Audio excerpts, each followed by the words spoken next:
Hey guys, Coach Steve here, and today again we've got speed work. We always get to follow Leanne's tempo run, so that is fun. So today we're going to change it up a little bit and we're going to do a fartlek workout. And fartlek is just a Swedish word for speed play, right? But the cool thing about fartlek type workouts is they're super random. You can do them in the neighborhoods. You don't need a track for this, but you're using landmarks as kind of your start and finish line for your speed work components, right? So there's a high likelihood that most of your speed intervals are not going to be the same distance, which means you can play with the levels of intensity through there, right? So the smaller intervals or the shorter intervals, you can afford to go a little bit faster, and the longer intervals you can afford to speed up, but maybe they're not at like a level 4 intensity or a high level 3 intensity that we may find ourselves doing in studio sometimes. So again, you're going to use landmarks. So for example, if I'm running in my neighborhood,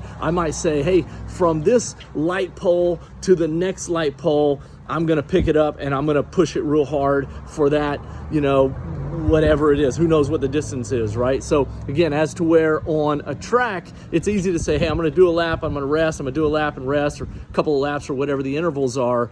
You're going to find a lot more variety in fartlek type workouts because, again, you're using landmarks and you get to kind of have fun with it, right? So these are fun workouts to me. Today is a 30-minute fartlek workout, and what I would ask you to do is let's try to find 8 speed intervals inside of that 30 minutes. So take the first 5 or 10 minutes. Let's make sure we're super warm.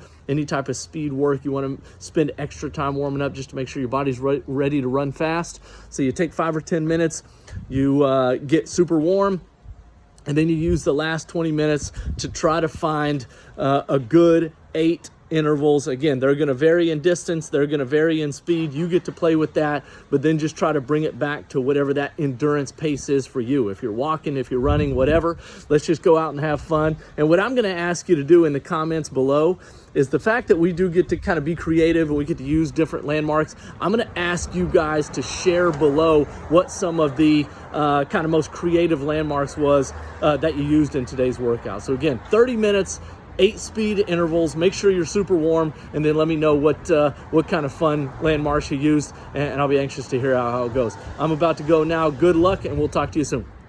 Okay, gang, done with my 30-minute fartlek workout. I gotta tell you, my legs felt heavy today. It's probably due to that tempo run yesterday, but I think it's probably a good call out. Just kind of reassuring you guys that there's going to be times where you feel good and there's going to be times where your legs just feel like they weigh a ton, right? So what I would want to share with you guys is take advantage of those times where you feel good. Allie's long run on Sunday, I had to end up getting it in late, and it was the best I'd felt in a long time. So when you have those days, I'd recommend you go for it, right? Don't waste those days. When you're feeling it and you're just kind of in a zone, go for it.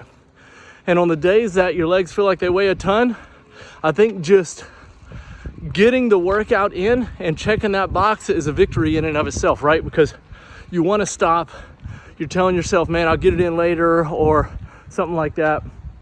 And the reality is it just probably won't happen. So I got mine in today. I didn't feel great, but I got it in. Had some fun with the different landmarks I got to play with. Light poles felt like they were super close. They were probably only about 90 or 100 yards apart, so sometimes we were going every other light pole if we wanted a little bit longer intervals. But anyway, hope you guys' workout does great. Look forward to seeing you tomorrow with some recovery. Major's back there, Sydney's across the street, but we got some bike riding in. And, get the family involved too. If everybody's not a runner, kids can do it on the bike. And they still do it, right? My kids, whenever I would sprint, I would say, hey, it was time for them to do a sprint on their bike, pole to pole, or every other pole, they're sprinting on their bike. So they get a little bit of speed work in there too, but they get to ride bikes instead of run. So hope you guys have a good one. Get back, get some water and some nutrition in, and have a great afternoon. See ya.